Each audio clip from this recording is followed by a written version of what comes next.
driving. You found yourself headed in a direction other than what you intended. Maybe running off the road, or missing an exit, or turning down a wrong street. You know, we chalk that up to not paying attention, but actually it's a real phenomenon called fixation. It causes us to drift to places. We're just paying attention to something other than our destination. And it can result in crashes and collisions. And unfortunately, it can be deadly.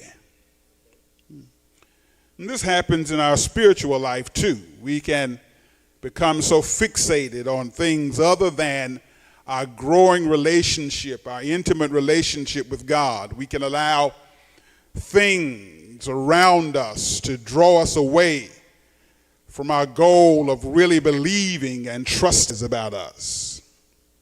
It happens when we lean into our feelings more than into our faith. It happens when we focus more on what's happening to us or around us rather than on focusing on what God is doing through us and for us.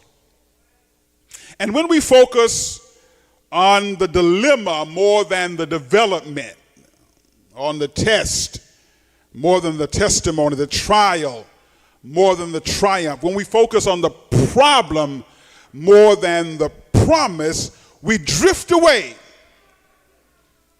to that place that we're not intending to go. How do we fix that? How do we change that? They say the best advice to avoid target fixation is simply to just look where you want to go, to pay attention to what you're looking at. And so it is.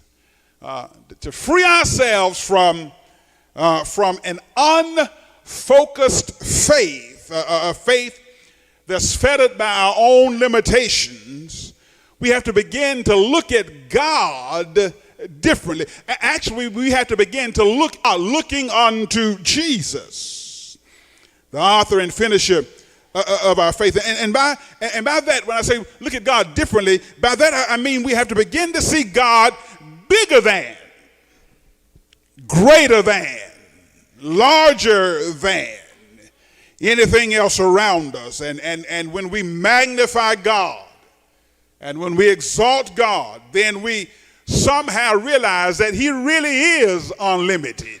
He really is uninhibited. He really is unfettered and unconstrained by our limitations. So we focus our faith on God. But even then, we've got to be careful not to fall into the trap of trying to manipulate God by our faith. Faith is not a means to manipulate God. Faith is the means by which we connect to God. It's not to give us leverage with God. Rather, it is a lens through which we view God and his hand and his activity in our lives. That's why our faith is not transactional, but transformational. See, our life of faith, listen, it is not about what we can get out of God. Rather, it is about what God can get out of us. It's about how God can transform us from within. Watch this. Transactional faith, transformational faith. Transactional faith is just what it sounds like. It becomes a transaction. It's a medium of exchange. Transactional faith is a limited faith. It's a formula of faith. This is what it is. If I do this, then God will do that. With a transactional faith, our interaction with God is focused more on what we want or what we think we need than simply resting in God's power and in his presence and in his promise. If I pray hard enough, if I fast long enough, if I study long enough, if I read enough, if I go to church enough, if I work enough, then God will do whatever I ask him, because that's how he responds to my faith. But the problem with transactional faith is this. It's a faith that's controlled by circumstances.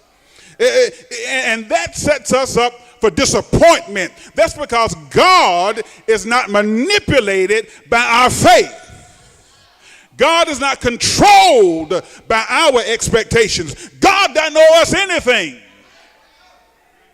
for doing something for him. We somehow have this notion that faith is about us. You see, most people's faith is rooted in what they can get. Somehow, in the back of their minds, they think, surely, since I have faith, I must get something from God. But can I drop this on you if you don't mind? The purpose of faith is not to get anything out of God. No. The purpose of faith is to give something to God. Faith is about giving all of who we are to all of who God is. So if your faith is about what you can get, then you have missed the point. Faith is about giving, not getting. And when we come to God in faith to give something to him, not just to get something from him, then we've moved from having a transactional faith to a transformational faith. You see, a transformational faith is that faith by which we are changed by God. Transformational faith is not always about changing the circumstance or the situation or the impossibility. It's about changing us. Transformational faith is not about, I don't have this, I don't have that, I'm not where I want to be, I'm not where I thought I would be, God hasn't answered my prayer. Listen to me. Transformational faith, transforming faith understands that sometimes God closes doors instead of opening them.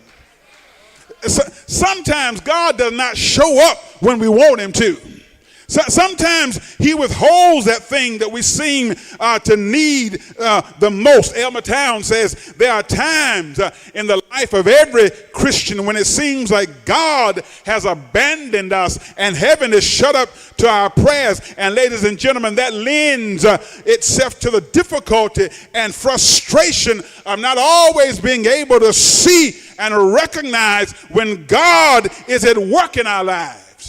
You see, that closed door, those seeming delays, that withheld blessing, those things are as much a part of God's plan as the open door and the answered prayer. There are some great things, Job said, that God does that are past finding out. And here's our assurance. No eye